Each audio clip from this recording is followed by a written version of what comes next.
virus itu kepada manusia yang sehat, bisa Allah titipkan juga virus itu kepada manusia yang sakit, dan seterusnya. Sudah selesai. Berarti menyamakan makna qudrah itu adalah Allah punya kuasa atas segala sesuatu. Habis titik. Apakah ada dalil tengku tentang qudrah? Ada. Surat Al-Baqarah salah satu contohnya ayat 20. Yakadul barqu yakhtafu absarahum, dan seterusnya sampai innallaha ala kulli syai'in qadir. Sesungguhnya Allah itu maha kuasa atas segala sesuatu. Kalau kita sebut qadirun, qudrah itu sifat. Qadirun itu yang punya sifat. Yang sama lagi menurut berlari dengan orang berlari. Kalau berlari itu sifat, orang berlari yang punya sifat. Maka yang punya sifat namanya qadirun. Sifatnya qudrah. Maka qadirun dalam Al-Quran Allah sebutkan sebanyak 50 kali. Innallaha ala kulli syai'in qadir, annallahu ala kulli syai'in qadir, innahu ala kulli syai'in qadir. Allah sebutkan kata-kata qadirun dalam Al-Quran sebanyak 50 kali. Sedangkan sifat qaddara, yuqaddiru, qaddara itu disebutkan oleh Allah dalam Al-Quran sebanyak 55 kali. Qadirun 50 kali. Maka kesimpulannya, ayat tentang qudrah dalam Al-Quran terdapat 105 kali lebih. Berarti le hanapu tanya le mutu na urang tanya tengku mana dalil sifat qudrah. Dalilnya sudah sebutkan banyak dalam Al-Quran. Maka oleh karena itu, kalau ada orang berkata saya tak percaya dengan sifat 20, saya tak mau belajar dengan sifat 20 karena itu bid'ah, tak ada masa Nabi, maka sungguh dia sudah kafir. Kenapa? Qudrah ada dalilnya. Nah, ini nanti kita bahas khusus tentang orang-orang yang menghantam qudrah, sifat 20 dan seterusnya. Baik, alhamdulillah. Makna kali kita nyoba bahas dalil alhamdulillah kana. Jino kita nyoba bahas tentang sedikit penjelasan tentang qudrah agar dengan penjelasannya kita bisa memahami Allah lebih dalam dan lebih dekat. Ya, benar.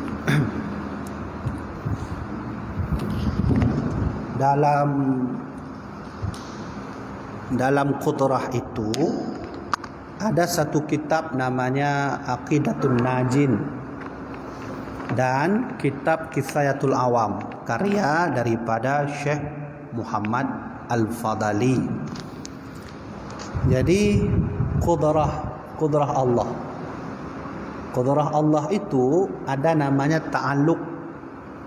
Ta'alluqnya hanalum bahas ini. Maksudnya bahasa ta'alluqnya agak payah becut. Menyubah taluntuan gambaran saja agar lebih bisa memahami tentang qudrah Allah. Qudrah Allah itu ada nanti disebut dengan suluhi qadib, ada nanti disebut dengan tanjizi hadis. Nah, dua inilah yang akan kita bahas pada malam ini secara mendalam agar nanti kita tahu ternyata qudrah Allah itu luas maknanya. Yang kedua, mudah-mudahan dengan penjelasannya kita lebih bisa dekat dengan Allah Subhanahu wa taala. Saya akan sampaikan satu dalil. Ada dalam Al-Quran itu Allah berfirman, kaifa takfuruna billahi wa kuntum amwatan fa ahyakum thumma yumitukum thumma yuhyikum thumma ilaihi turja'un. Bagaimana kamu bisa kafir, kata Allah, dulu kamu itu mati. Tertarik garis. Kaifa takfuruna billahi wa kuntum amwatan, dulu kamu itu mati. Fa ahyakum, lalu kamu hidup. Thumma yumitukum, lalu kamu mati. Thumma ilaihi turja'un. Tak ada lagi. Hidup, mati, hidup, mati, hidup. Thumma ilaihi turja'un. Satu lagi hidup, baru yang terakhir mati. Selesai. Kaifa takfuruna billahi wa kuntum amwatan fa ahyakum thumma yumitukum thumma yuhyikum thumma ilaihi turja'un. Bagaimana kamu bisa kafir? Dulu kamu mati. Thumma yuhyikum, lalu kamu hidup. Thumma yumitukum, lalu kamu mati. Thumma yuhyikum, lalu kamu hidup lagi. Thumma ilaihi turja'un, lalu hilang semuanya, tak ada lagi, semua kembali kepada Allah Subhanahu wa taala. Nah, inilah yang menjadi bahan kita malam ini.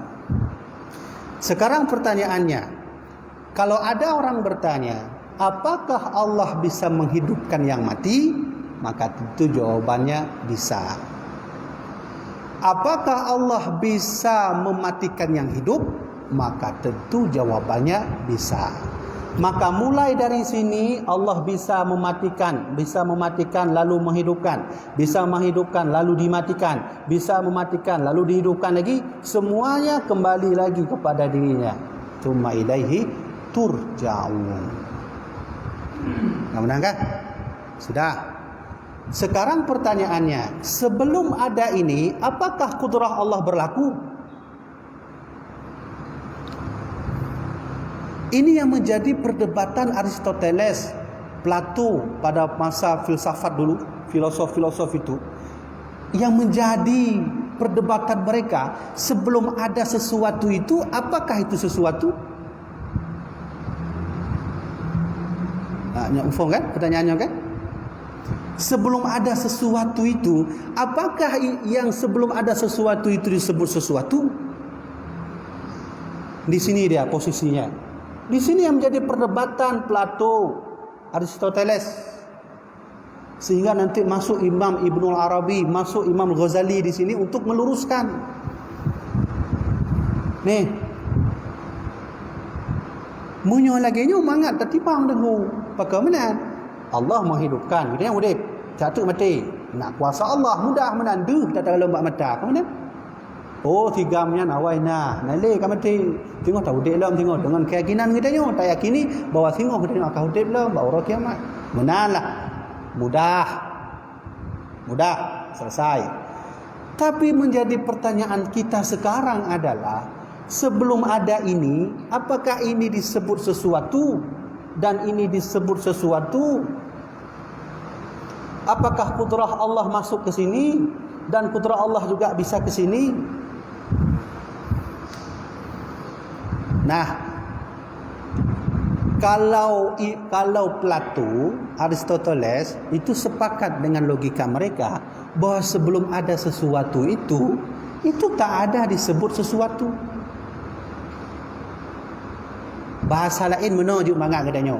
Nyo hana ju benan, hana siapa ino wang. Habis perkara. Dan ino hana cik, hana siapa ju. Satu pun zat tidak hidup di sebelumnya sesuatu. Maka masuk Imam Al-Ghazali meluruskan. Masuk Imam Al-Ghazali sebelum beliau masuk ke dunia tasawuf, beliau ahli filsafat. Masuk beliau ke sini. Oh, ini tak bisa. Sebelum adanya sesuatu itu, itulah yang disebut juga dengan sesuatu. Maka menyotagolamna sesuatu yang disebut sesuatu, maka sesuatu itu jugalah innallaha ala kulli syai'in qadir. Allah punya kehendak atas sebelum sesuatu yang adanya sesuatu. Punya nengku wallahu alam, hanya Allah yang tahu. Maka inilah yang disebut dengan suluhi qadim namanya. Hana faham niku kamu paleh payah. Mana cara dia? Nyo cara paling mangat memahami kudrah Allah tentang suluhi qadim. Saya ingin buat kue bolu. Bahasa di saya ingin, bukan saya telah buat. Saya ingin buat kue bolu. Maka ketika saya ingin, itu dalam kepala sudah berfikir jadi atau tidak, bagaimana bahannya, bagaimana gulanya, berapa kadar tepungnya. Itu suluhi qadim namanya. Sebelum ada dia bisa berkehendak jadi atau tidaknya bolu. Ini dia. Maka jadilah tamu dalam dapur danyo tak forget bolu. Hanya kenyo bolu ini proses ni.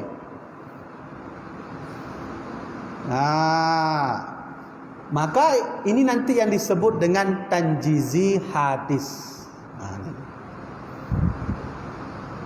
Sudah selesai semua? Sudah tengku. Gimana bolunya enak? Wallahu alam. Pokoknya kalian bukan.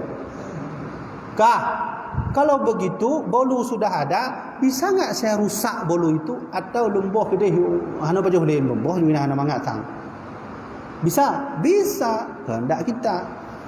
Nah, setelah adanya sesuatu, ada lagi yang disebut sesuatu. Nah, sesuatu inilah yang nanti disebut dengan suluhi qadim.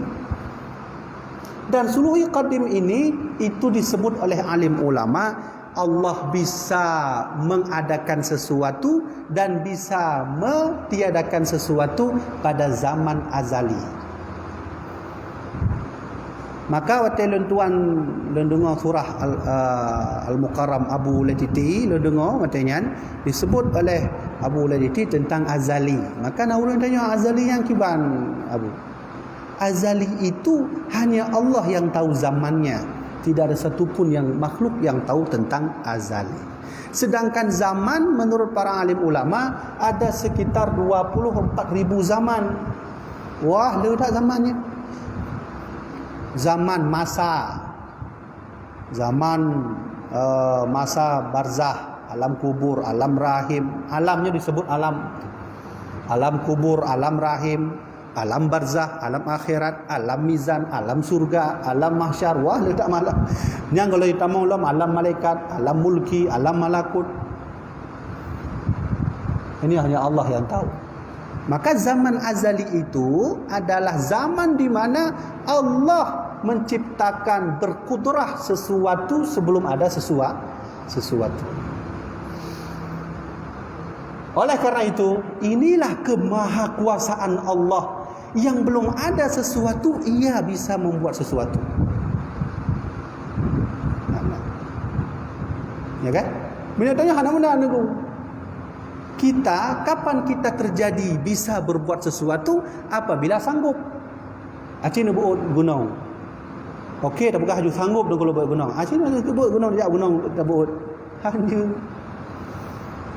Nah, disinilah kemahakuasaan Allah berkudrah sebelum ada sesuatu itu. Dan yang kau faham ya kan? Mudah-mudahan kita ambil kesimpulan, ini yang disebut dengan suluhi qadim, kudrah Allah, ini yang disebut dengan tanjizi hadis. Tanjizi hadis nanti banyak sekali pembahagiannya dalam kitab Aqidatun Najin. Tanjizi hadis terbagi 4. Hanya hanya bahas malamnya karenanya rumit untuk. Tapi pahilai nyo truk kena oleh nyo je terpahami jamaah dirahmati Allah. Atau mungkin tengku dah nak form ngaji ulang di kota. Bertauhidnya hanya kan karena munyo 1 tambah 1 sama dengan 5 hana dosa dulu. Hana dosa dia. Terserah lu galak-galak lu pun ke 1 tambah 1 10 terserah lu. Tapi munyo bab tauhid ini hanya salah macam dosa dia. Ya, benar. Sudah? Kale. Insya-Allah kita tak mau kena tu. Menyonya kalau kita pahami, tak mau kena baca. Tentang tanjizi hadis Allah. Kalau ini sudah cukup hana purayu tak. Ingat Allah yang berkuasa. Katanya hana fahmnya. Zaman azali. Jadi nyankenya hai Imam Ghazali. Lawainya orang le yang bidah Imam Ghazali, pegah Imam Ghazali bro menojihnya. Kalau tak ada Imam Ghazali, nyo sang ya deh nyo tanya cok filsafat Plato. Sebelum ada sesuatu, tidak ada sesuatu, mati. Ya kan? Sehingga itu nya merupakan dengan pemahaman disebut pemahaman Darwin. Darwin itu siapa? Darwin itu penemu ideologi ateisme pertama, walau dia tidak mengakui dia itu ateis. Apa kata Darwin? Kita dari kera dari monyet dari binatang peralihan, binatang laut menuju ke darat, binatang lautnya ungkutnya itu berasal dari invertebrata, makhluk yang tak tulang belakang. Dari tak tulang belakangnya yang kena habis tu, dia mentok. Mentok ni kena hanale habis. Secara tidak langsung para ahli filsafat zaman dulu itu berkata bahwa sebelum ada sesuatu, bahwa sesuatu ini tidak ada. Artinya mereka sama juga menafikan Tuhan Allah Subhanahu wa ta'ala. Inilah alasan Imam Nawawi melarang belajar mantik, melarang belajar filsafat. Wa khufu fi jawaz al-ishtighali mumarisu sunnati wal kitabi kanani. Wa qala Nawawi haruma wa qala al-masyhuratu sahih jazaluhu liqabil marihah mumarisu sunnati wal kitabi. Imam Ibnu Shalah dan Imam Nawawi dalam kitab Idhul Mubham melarang belajar filsafat karenanya. Wa qala al-qaulatul masyhuratu sahihah, dan menurut pendapat mayoritas belajar mantik filsafat boleh dengan alasan mumarisu sunnati wal kitabi, tidak jauh dari Al-Quran dan hadis. Maka badayah pelajari tentang ilmu mantik sudah disusun. Siapa penyelamat susunan-susunan itu? Imam Al-Ghazali. Alhamdulillah lah hadir ulama Imam Ghazali punya ka habis dia. Habis perkara ni. Mudah-mudahan kita buat kesimpulan. Sebelum ada sesuatu, itu sesuatu namanya. Oleh kerana itu kudrah Allah berlaku bagi sebelum ada sesuatu, iaitu sesuatu. Bukan mula balik tak bahasa yang kemudian dipindah bahasa. Ya, benar. Baik. Oleh kerana itu kita masuk sedikit ke tanjizi hadis. Ini ada apa dia ajuk mangat dicatat. Jadi jamaah dirahmati oleh Allah, sebelum saya melanjutkan penjelasannya lebih dalam mengenai suluhul qadim, yang ka faham kan? Maksudnya ka memahami ya. Menyokalih alhamdulillah. Tanjizi hadis dalam kitab Kifayatul Awam, di dalam Kifayatul Awamnya adalah syarah kitab yang ditulis oleh Imam Al-Bajuri terhadap gurunya sendiri. Dalam kitab Kifayatul Awam ada dua buah kitab, ada dua buah penjelasan, ada dua buah keterangan. Keterangan yang di luar kitab, keterangan yang di dalam kitab. Di luar kitab itu karya Muhammad Fadhali. Dalam kitab itu, dalamnya dalam kolom adalah karya Syekh Imam Al-Bajuri. Beliau sepakat bahawa tanjizi hadis ini terbagi menjadi 4 pembahagian yang tidak jauh dari istilah ma'dum dan istilah maujud. Ini ma'dum, tiada, sehingga maujud jadi ada, sehingga ma'dum jadilah dia tiada, sehingga maujud lagi ya, jadilah dia ada. Maka ini adalah proses hidup kita sebagai manusia dan makhluk-makhluk yang ada di bumi. Dulu kita tiada, mati, lalu kita hidup. Dari alam rahim seorang ibu hidup, katanya. Alhamdulillah sekarang kita hidup. Dan insya-Allah sebentar lagi kita akan mati. Dan besok kita akan dibangkitkan lagi oleh Allah menjadi hidup sampai ke surga nanti.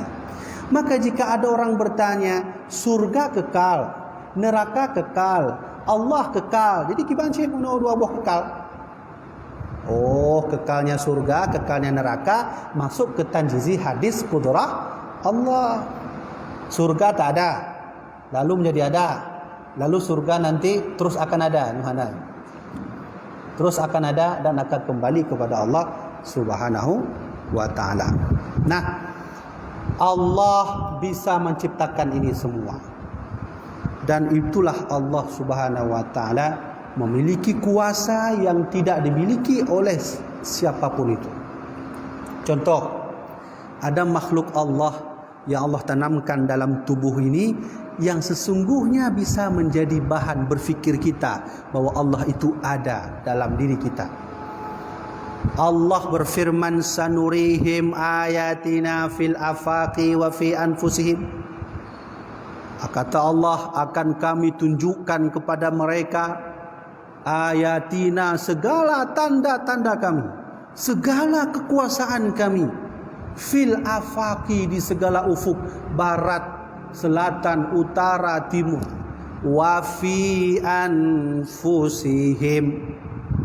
dan segala tanda kami juga yang ada dalam tubuh mereka. Tubuh kita juga ada tanda-tanda Allah Subhanahu wa ta'ala. Inilah yang membuat para ahli masuk Islam karena mau berfikir tentang apa yang Allah tanamkan di langit dalam tubuh kita juga. Salah satunya adalah Dr. El-Muri, salah seorang ahli embriologi dalam kehamilan. Beliau sangat ahli dalam bidang itu. Akhirnya beliau masuk Islam karena tahu Al-Quran menggambarkan dengan jelas tentang proses-proses janin menuju ke bayi. Ada lagi orang yang baru masuk Islam, namanya Dr. Pitcock. Pitcock mana tulisan? Salah seorang ahli dalam bidang astronomi namanya Pitcock. Pitcock ini masuk Islam. Kenapa? Dia tahu bahwa mukjizat Rasulullah yang bisa membelah bulan, yang Allah firmankan dalam surat Al-Qamar ayat 1, jelas iktarabat Al-Qamar, di sana terbelahnya bulan.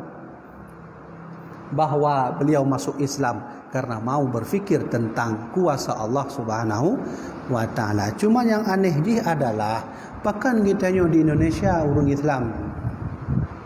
Kau lagi orang Islam dah, tapi Islam tapi kau lagi orang Islam. Maka fenomena yang terjadi di dunia ini, di Eropa hari ini orang sudah banyak berbondong-bondong masuk Islam. Baik, ada satu kudrah Allah yang tanjizi hadis, namanya adalah jantung manusia. Banyak orang punya jantung, punya anak jantung berarti dia mati. Tapi jantung ini Allah tanamkan dalam tubuh kita. Dia punya kuasa khusus. Jantung tidak punya akal. Jantung tidak punya mata. Jantung tidak punya hidung. Jantung tidak punya otak. Jantung tidak punya alat untuk berfikir. Jantung tidak punya sebuah pemahaman.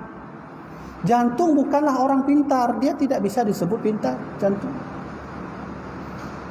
Baik, sekarang mari kita rasakan kudrah Allah dalam jantung setiap diri kita. Jantung dalam 1 menit, dia berdetak 72 kali detakan dengan detakan sehat normal. 72 kali. Itu anda lumai HP. 72 kali 1 menit. Sekarang, ayo kita menghitung. Kalau 1 menit itu 72 kali dia berdetak. Pertanyaannya, umur kita 50 tahun. Atau umur kita 40 tahun. Atau umur kita sekarang 30 tahun. Pertanyaan besarnya, berapa kalikah detakan jantung sudah berdetak kalau umur sudah 50 tahun? Ini bahas fakta sains tentang kudrah. Benar, alhamdulillah kalau sampaikan dalil, kalau sampaikan makna, kalau sampaikan definisi, kalau sampaikan pembahagian, Dino bahas tentang sains sedikit untuk lebih memahami tentang kudrah Allah Subhanahu wa taala. Umur 50 tahun, 40 tahun dan 30 tahun. Kalau kita hitung-hitung bisa jadi jantung itu sudah berdetak selama umur kita 3 juta kali. Ada yang jantung berdetak sudah 4 juta kali. Kalau lebih panjang umurnya mungkin ada 10 juta kali. Pertanyaan lainnya, bagaimana cara jantung berdetak? mengeluarkan oksigen, mengeluarkan karbon dioksida, memasukkan oksigen, sehingga dia terus berputar, bekerja tanpa disertai alat berfikir, tanpa disertai akal, tanpa adanya mata, tanpa adanya otak, tanpa adanya hidung. Tentunya ini semua tidak lain yang bergerak adalah kudrah Allah Subhanahu wa taala. Inilah mesin tercanggih di dunia sepanjang masa. Namanya jantung. Ini kudrah Allah Subhanahu wa taala. Baik, selesai fakta sainsnya. Tentang masalah tanjizi hadis yang lagi yang model, bahwa bisa enggak pertanyaannya Allah balikkan hidup begini, Allah balikkan begini, Allah balikkan seperti ini, Allah balikkan seperti ini, Allah balikkan ke seperti ini, Allah kadang nanti begini, bisa berbuat seperti ini, atau Allah berkuasa langsung ke sini. Bisa atau tidak? Maka jawabannya bisa. Kita semua punya pemahaman bisa, pengamalannya enggak bisa. Faham kan? Kita yakin bahawa Allah Maha berkehendak, tapi pengamalan yang tidak yakin. Gimana maksud pengamalan tidak yakin? Kita semua yakin segala sesuatu dari Allah menuju ke Allah, tapi masih ada juga yang takut corona. Benar? Pakang corona tapi karena alunnya perlu sampaikan. Maka Allah berfirman dalam Al-Quran, walanabluwakum bisyai'in minal khawfi wal ju'. Sengaja kami uji mereka dengan ketakutan. Diturunkan corona, Allah menguji kita, takut enggak dengan corona? Wal ju', dengan efek corona ekonomi merosot, rupiah naik, dolar naik. Wal ju', kami uji mereka juga dengan utusnya corona, dengan kelaparan. Wa naqsim minal amwal, kami uji mereka dengan hilangnya ekonomi, berkurangnya ekonomi, negara merosot, inflasi. Diuji oleh Allah Subhanahu wa taala. Maka oleh karenanya Imam Al-Bajuri dalam kitab Kifayatul Awam berkata, kopi, kalau kita yakini bahwa kopi ini membuat tidak tidur, ini dimasuk dalam firqah kufriyah. Nya menanikeunlah Imam Al-Bajuri. Nya be salah kelunduan. Firqah al-kufriyah. Apa itu firqah kufriyah? Bisa jadi kufur, kafir, meyakini semata-mata kopi yang membuat tidak ya. Mana nak kulah nak patih aku, tapi mana cik? Ila nak patih Allah, nak patih kopi cik. Nya hoi tamu. Monya katanya tak patih Allah nya yang berkuasa, lalu juga kita percaya kopi yang memberi efek, maka kata Imam Al-Bajuri, ini namanya adalah firqah al-jahliyah. Namanya keyakinan orang yang bodoh. Ya kan? Imam Bajuri. Mang gimana cik? Oh, kalau begitu firqah najiyah. Firqah najiyah kata Imam Al-Bajuri, segala sesuatu itu semua Allah yang punya. Allah yang memberi efek, Allah yang berkudrah, Allah yang berkuasa, Allah yang berkehendak. Mandung ba Allah Subhanahu wa taala, termasuk kopi, termasuk corona. Kita hilang lutung. Ya kan? Titik, selesai. Timbul masalah. Nah, masalah itu Apa masalah? Oh, menyomenan aku mudah tat. Tengok dan berzina, tengok dan cuat agot. Dah buka hajunya kehendak Allah ni. Tak buka borino, tak drop orang agamanya ngorino tak drop. Pakam zina kehendak Allah. Dan pagan. Kah pagan? Ya, kehendak Allah sih lah, tambah lagi je. Timbul masalahnya kan? Benar katanya mufakat, sepakat segala sesuatu itu kudrahnya Allah Subhanahu wa taala. Habis mufakat dah. Karena itu perkataan Imam Al-Bajuri. firqah najiyah namanya. Kemudian itu bit masalah na urang tu mencu atau peng bukan pakai menan kehendak Allah. Kamu kenapa berzina? Kehendak Allah. Kamu kenapa nak pukul orang? Kehendak Allah. Kenapa ambil mobil orang? Kehendak Allah. Pakai khilaf atau tu kehendak Allah sih. Mandum kehendak Allah ni. Watai kita tanya 4 dalil kehendak Allah. Innallaha ala kulli syai'in qadir. Kabeh juga ni. Yang kiban aku kamu nak kabinan. Panau patih berarti dah dosa. Yang kabinan ke dibalah lagi. Yang tak malam dalil. Ada hadis Nabi ke lagi. Ada hadis Nabi bahawa salah satu rukun iman percaya kepada qada baik, qada buruk. Zina qada baik, qada buruk. Buruk. Nak patihnya kata Allah. Patih. Dan cuma motor nya kata baik kata buruk. Kata buruk. Nak patih kata buruk. Patih dari Allah. Ya Allah. Ha berarti takkanlah nak putih dahlun. Ini kehendak Allah.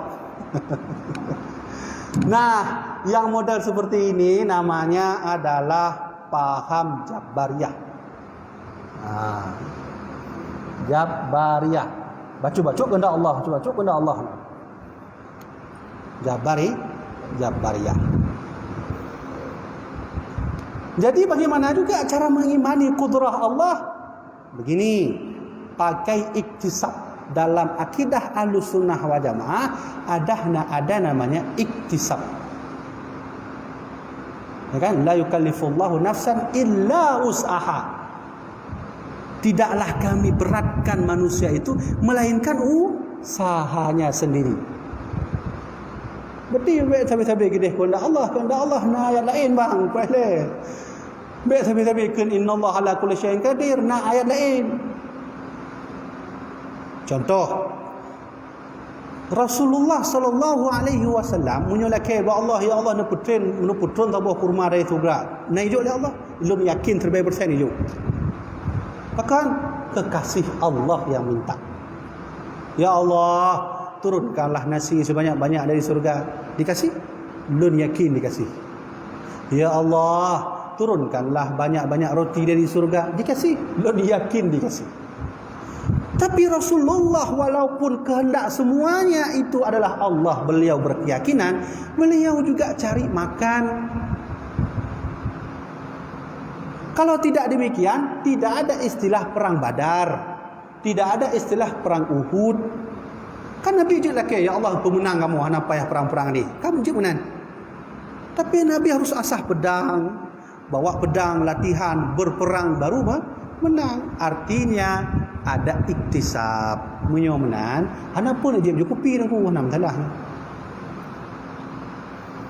Jadi lun teringat waktu lun tuan ikut kajian almarhum Abu lun tuan sendiri, Abu Yamin Pudin di Aceh TV masanya, na urang telefon Abu guna Abu. Kiban pemahaman tidro urang apabila mandum-mandumnya kehendak Allah. Lagi contoh cu atago. Mana ditanya oleh Fira Urung tengok telefon. Maka dijawab oleh almarhum Abu Ya. Kita mencuri. Kita mencuri. Kenapa setelah mencuri baru nisbahnya ke kehendak Allah? Sebelum mencuri, terbuka kehendak Allah. Segolong tercu dah kau. Benar kalau ya.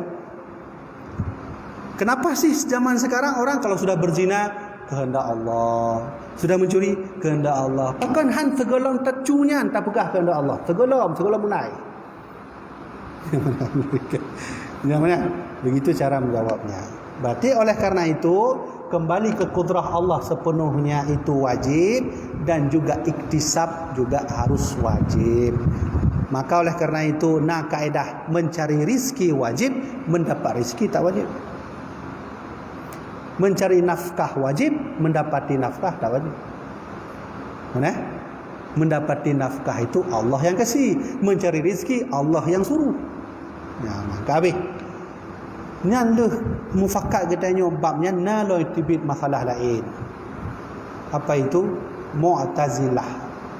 Mu'tazilah bacut-bacut kehendak roh tu. Dan pakan carong, ialah lun carong karena lun bet, karena lun awal lun belajar dengku. Kenapa engkau kaya? Ya karena dulu saya mencari, bukan karena Allah, bukan karena saya. Enggak ada masalah lain. Ini pemahaman Mu'tazilah. Kamu kok punya mobil banyak? Iyalah dulu saya cari kerja. Bukan karena Allah, bukan karena saya cari kerja, makanya sukses. Mu'tazilah. Maka posisi Ahlussunnah berada di tengah. Kembali ke no. Oleh karena itu, tanjizi hadis Allah kepada ini semua bisa Allah lakukan. Apa mau mati langsung ke sini, atau hidup langsung ke sini, atau ini pindah ke sini, niat Allah mendukung. Allah berkuasa tentang hal itu. Inilah yang disebut dengan salah satunya mukjizat. Pula karamah. Nih di luar nalar akal manusia. Apalagi irhas. Yang lagi-lagi buta-buta. Munyo katanya tagrub lah apui. Yang secara logika mati. Yang Mbak Nutekar tanya tetap jawabannya mati. Tapi tidak Nabi Ibrahim alaihissalam. Okay? Siapa yang bisa ke bulan, membelah bulan pakai gergaji? Tak ada satu pun yang bisa. Tapi Nabi Muhammad bisa membelah bulan. Siapa yang bisa kasih roti satu bisa memenuhi 1000 orang untuk makan? Tak ada satu yang bisa. Kecuali Rasulullah bisa memberikan makanan 3 kurma, nyanjut untuk 500 roh baju. Mukjizat. Inilah nanti kita akan fokus pada sifat Nabi dan Rasul. Kajilah terus kena oleh Lun Tuan nak temu daun apa sama fiplu di daya Lun Tuan. Jadi terus kena nyo ka lekemah kalau tak coret-coretnya. Nya kan nampak le. Ya mudah-mudahan lun simpulkan baik ditanya untuk worry nyo ka pening pui sampaikan gua bila tak menuhan form. Pokoknya menan. Jadi lun simpulkan pertama bahwa arti qudrah itu adalah Allah berkuasa segala sesuatu. Nah, kesimpulan sih benar. Satu. Yang kedua, kuasanya Allah itu pada 2 gambaran. Suluhi qadim dan jizi hadis. Nah, menurut kali kita sampaikan. Yang ketiga, bahwa Allah mempunyai kuasa seperti mana tadi tentang mukjizat, karomah, irhas yang di luar nalar akal manusia. Kabeh titik tu kan? Lanjut. Jadi nyo mandum-mandumnya kalau lu rangkum dalam buku lun tuan, buku tauhid nak lu tulis buku apa? Tauhid, risalah tauhid al-waliyah. Walaupun untuk berdua yang pegah bawa buku lu yang bid'ah sesat. Yang melengkap mandum lu puduk, Quran lu puduk kenan, hadis lu puduk dalam kenan, logika lu puduk. Jadi lu pakai bukunya hanya semata-mata dengan logika. Qudrah pak dalil, iradah pak dalil. Benar, lu puduk benar, benar dalil. Jadi tentang fakta-fakta sains kana cit dalam buku lu tuan. Baiklah nyo segala lu tuan tu mungkin ada pertanyaan. Nyo hana berarti tak betul laju. Ya, kiban. Kiban ya. Kalau akademiknya banyak juga yang di pada orang yang punya ilmu seperti daerah itu. Ya. Yang bertanya apa kelebihan dari pemikir akademiknya sehingga bisa bertahan di sana? Benar. Pertanyaannya, kenapa ateis itu, apakah ateis itu ada kelebihan tersendiri sehingga sampai hari ini ateis itu masih bertahan? Belum pugah bahasa Indonesia karena ada yang pengikut, ada yang ikut kajian online. Ateis itu adalah orang yang tak percaya kepada Tuhan. Siapa ateis ini? Kapan dia muncul? Ateis ini sudah lama muncul. Siapa itu? Siapa yang masuk ke dalam? Fir'aun. Punya korun atau mending mentang nak bacu patih dengan Allah hawai. Walaupun duduk anali korun. Fir'aun itu orang tak percaya kepada Tuhan, mengaku roh sebagai Tuhan. Siapa orang yang ateis? Namrud. Jadi sesungguhnya ateis ini sudah lama muncul pada masa dahulu kala. Pertanyaannya, apa yang membuat mereka bertahan terus sampai hari ini? Dalam bahasa ilmiahnya, mereka karena terlalu percaya dengan yang disebut materialisme. Dalam bahasa ilmiah, materialisme. Bahasa arti lain adalah ilun hanu peti hantu. Ilun peti lo yang deh mantoi di kulun, yang kenya lu peti. Materialisme. Ada yang jid kalon, ada yang jid demat, ada yang jid taratha, yang punya materialisme. Hayang hana deh hanu peti. Itu intinya kesimpulannya. Dasar inilah yang membuat mereka terus bertahan. Di balik materialisme didukung dengan yang disebut nanti dengan harta, dunia, jabatan, kekuasaan, semua masuk untuk mendukung materialisme. Contoh, ilun nunggunya contoh, fakta kejadian, saya nggak pernah solat tentu, saya nggak pernah solat, tapi cari rezeki, sehari 100.000. Giliran saya solat 20.000 sehari.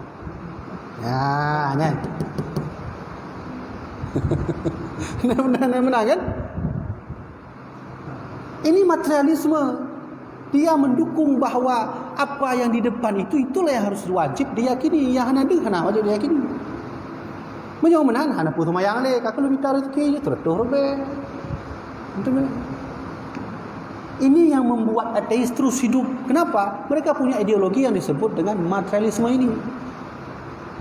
Nah, yang bahasa sekarang materialisme terus berkembang dari Fir'aun, masa Namrud. Muncullah nanti yang disebut dengan Freemason.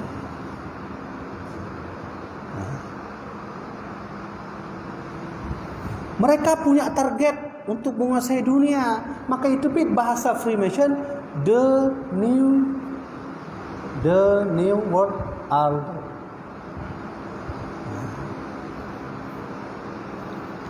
Siapa lagi yang berada di balik ateisme? Darwin, ateisme. Kenapa? Yang dilihat, kenapa Darwin itu bisa menjadi ateis? Karena saat dia meneliti tentang ulat, tentang bakteri, dia yakin bakteri itu muncul sendiri tanpa ada proses penciptaan. Muncul sendiri, muncul. Simpan atau daging dalam toples yang lebih grow. Dia percaya itu. Maka materialisme, ateisme. Nah, puncak ateisme semua ini ada pada mereka yang disebut Freemason. InsyaAllah akan bahasnya itu. Walaupun benar, Freemason ini muncul dari Perang Salib tahun 1094 yang didirikan oleh Paus Urbanus II. Dia berfikir, kenapa Timur Tengah terus menang, berkuasa, banyak harta, kerajaan muncul, kita harus bergerak. Dikumpulkan semua pastor-pastor gereja, semua berkumpul untuk mengambil alih Baitul Maqdis tahun 1094. Tahun 1099 Baitul Maqdis berada di kekuasaan Perang Salib. Perang Salib berkembang terus ke Perancis, terus ke Portugis sampai ke semuanya. Maka muncul mereka dengan organisasi Freemason. Freemason berada di materialisme, harta, jabatan, kekuasaan, dan tujuan akhirnya adalah the new world order, tatanan dunia baru. Di sinilah nanti muncul akhirnya yang disebut dengan Dajjal. Tapi bahaya. Wallahu alam, behdula kemah wallahu alam 3 tu. Bisa jadi corona buatan Freemason. Lakemahnya backdrop dan untuk polisi ni lakemah wallahu alam la nafum kalau funis hana mufum, bisa jadi kita kan bisa berasumsi. Wallahu alam. Coba lihat efek corona, turun ekonomi, harga dolar naik, inflasi sudah terjadi. Indonesia menyojadeh 16 rupiah tabu dolar, habis mandu Indonesia. Apa yang terjadi dalam hadis Rasulullah? Besok Dajjal akan menguasai 2 gunung, gunung emas, gunung roti. Emas dikuasai. Setelah semuanya negara inflasi, dolar habis, naikkan emas sebanyak-banyaknya, habis. Kena akhirnya itu. Dajjal. Habis. Ateisme. Jadi benar? Ateisme juga masuk komunisme. Komunisme masuk sini, ateisme. Mereka mengaku diri bahwa mereka beriman, itu palsu. Siapa tokoh-tokoh komunisme? Lenin. Siapa lagi? Hitler. Tokoh ateisme. Tolong, Mao Tse-tung, pencipta komunisme paling bersejarah di Cina. Mao Tse-tung. Gara-gara Lenin, gara-gara Hitler, perang dunia pertama, habis manusia sebanyak 3 juta manusia hilang. Perang dunia kedua dibangun oleh Hitler, habis manusia 5 juta nyawa hilang semuanya. Komunisme dari Cina ke Indonesia. Akhirnya ke sini ateisme. Ya, kuno itu nyemeh itu. Ya, kuno. Kalau sudah sampai ke sini, berpikir sudah ke ateis, Dajjal menawarkan 2. Mau masuk ke agamaku, nyopeng cok. Benar kan? Benar kan? Kalau mau beriman kepada yang lain, saya ambil pisau, saya bunuh. Nah, ini ateis. Kata benar deh. Ini bab sejarah. Jadi jemaah dirahmati Allah, belum kapayah belakang jin aju, laki mah mungkin nak pertanyaan-pertanyaan lain, dah jadi semayang ini dan semayang wadayah belum teng. Maka sekian dapat untuk sampaikan. InsyaAllah tengok dan merumpah Allah akan dapat dalam sejarah, akan dapat dalam kajian-kajian kelanjutan dari qudrah sifat Allah Subhanahu wa taala. Demikianlah dapat kita sampaikan. Wallahu a'lam bissawab. Sallallahu ala sayyidina Muhammad.